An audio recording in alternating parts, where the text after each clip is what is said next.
America and all the ships at sea. You're listening to Gunslingers, brought to you from behind the Iron Curtain on Radio Free California.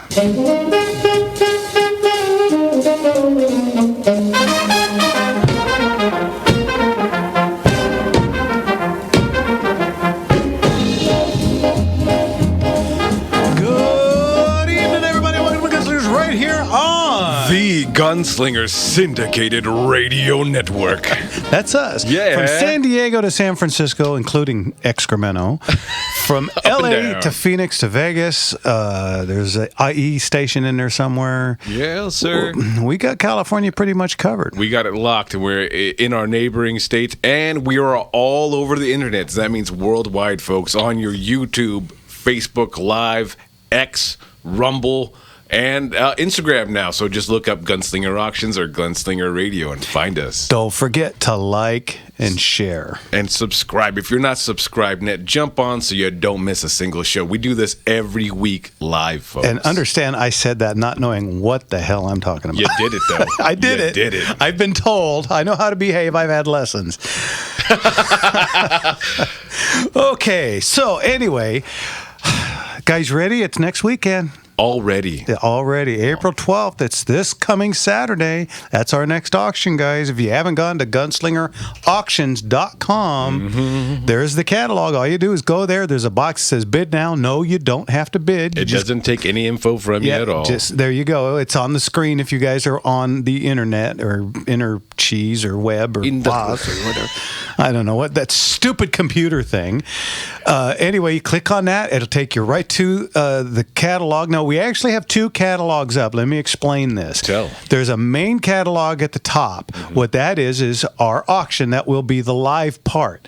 Now, we liquidated a pawn shop that, 150, 200 guns from them. And those, we had a handful of handguns that cannot be sold in California. Well. And for those of you that have been to my auction in the past, when we get a gun that can't be sold in California, it sucks because everybody in the audience can't do anything. They want to bid or they want to look or They're whatever. licking their chops, waiting for their turn. And we have to sit there and wait for the internet, which can take a while. So what we did was we combined all of the ones that are not for sale in California and we put them in a timed auction separate. Hey. Yeah, so that's why there's two of those this time. So if you're, I think police officers are eligible Exempt, for those. Yeah, retired no, but active police officers you can bid in on those, but you have to do it online and so on. But the main catalog is the first one. We've got over 600. I think it's like 625 lots. I told everybody 500, no more. So we're at 625. 625. Yeah. We always break our own limits. That's what we do. And we're going to be over 600 each day for the June auctions, which that's 1,200 guns in 2 days, folks. For the 7th and 8th, and we're going to be missing a whole bunch of our crew, which is going to be really interesting. We're working light.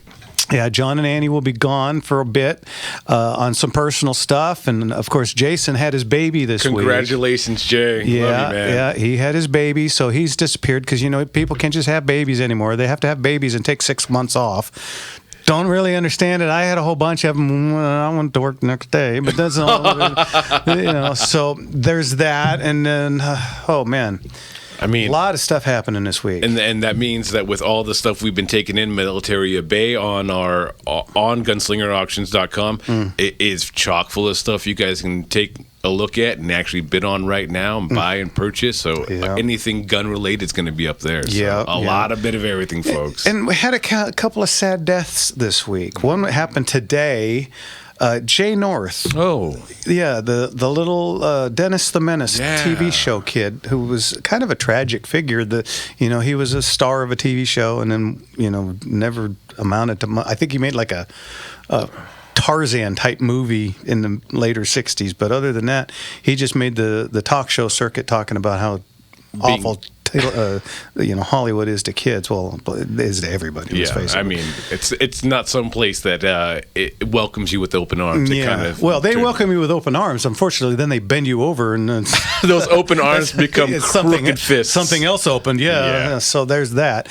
And then, of course, Val Kilmer passed away. Oh, what a tragedy! Yeah, I know he's been dealing with a lot in the last couple of years. He had some cancer issues. I guess he died from pneumonia, and of course, for folks that listen to this show, I mean, there is only one Doc Holliday now. Right. I mean, there's been 10,000 movies about the shootout at OK Corral and such, but there's only one Doc Holliday. It's a bummer too, because the Kevin Costner movie. While the movie was terrible and Costner couldn't have been worse.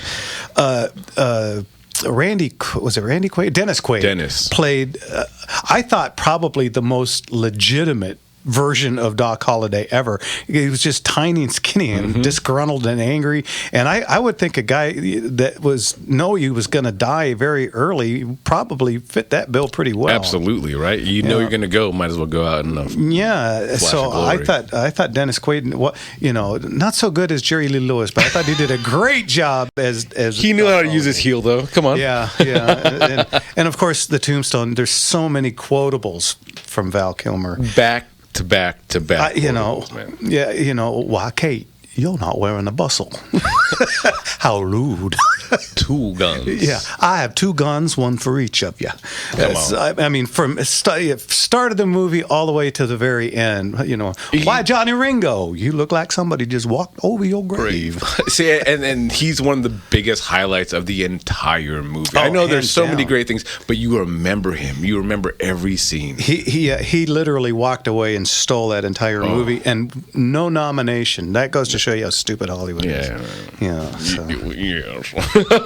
But other than that, just about every time I start a shooter, I've got you're supposed to say shooter ready, stand by. I always say when. Say when.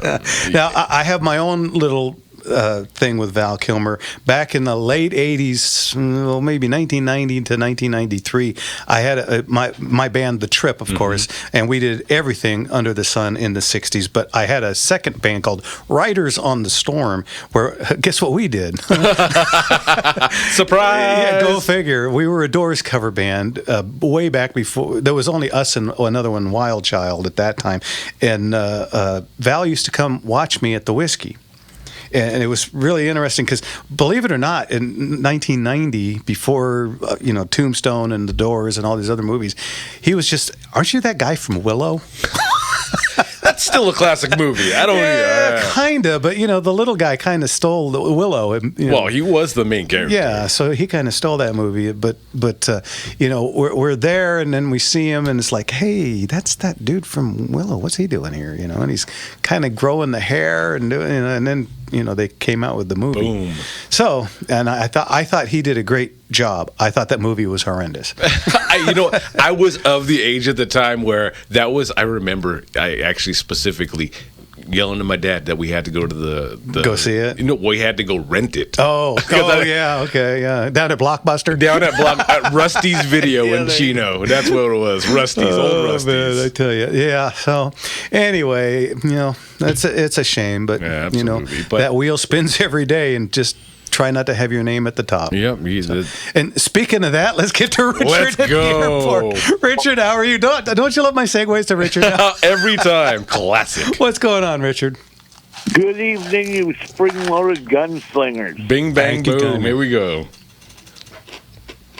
But I wanted to talk about what's your opinion of using wad cutter ammunition for close-range defense?